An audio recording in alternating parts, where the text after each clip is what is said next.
Troubling report on the growing problem of medical ID theft. Hackers are going after your medical records. In fact, according to one report, the health industry is the #1 focus of hackers, more than any other sector. Let's bring in Morgan Wright, cybersecurity analyst. Morgan, this was really surprising. I mean, you think, okay, shopping online, retail, we've heard about the big breaches at Target, for example. Why are medical records the focus of hackers?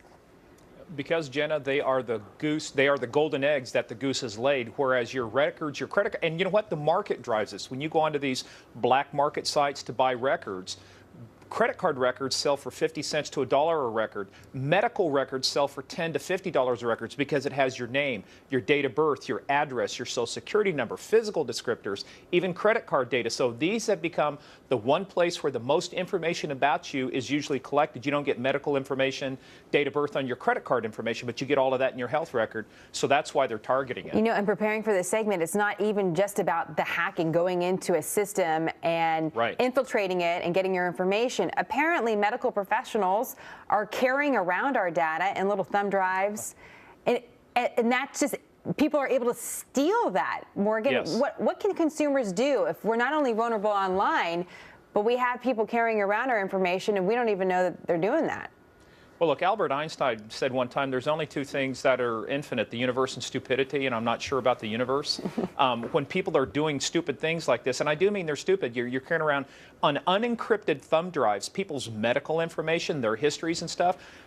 Unfortunately for consumers, they can't do anything till after the fact, which is usually sue. There's some things they can do proactively, which is have good identity theft, have good monitoring, have restoration.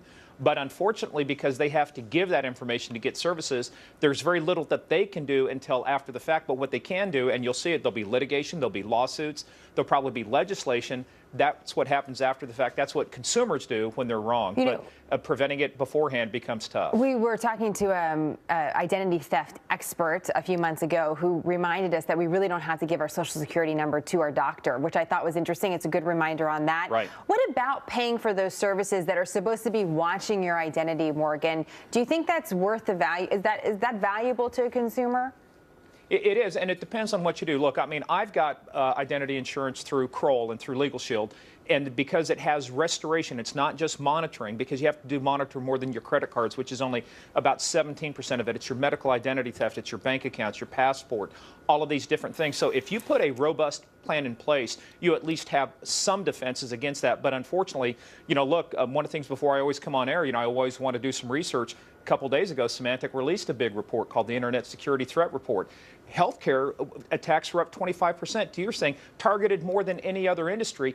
That's what forms the basis for a lot of this identity theft going on, because the more breaches there are of all this kind of information, it only means that right now, 1 out of every 2 seconds, somebody becomes a victim of identity theft. That means this year, Jenna, 1 out of every 18 to 20 people in the U.S. will become a victim, and a lot of that will become from the 99 million records that have been breached so far this year that are all medical records. When it comes to the medical records, not only are birth dates, social security numbers, but also just the content of it, Morgan. Is that valuable to hackers? Absolutely. And how so?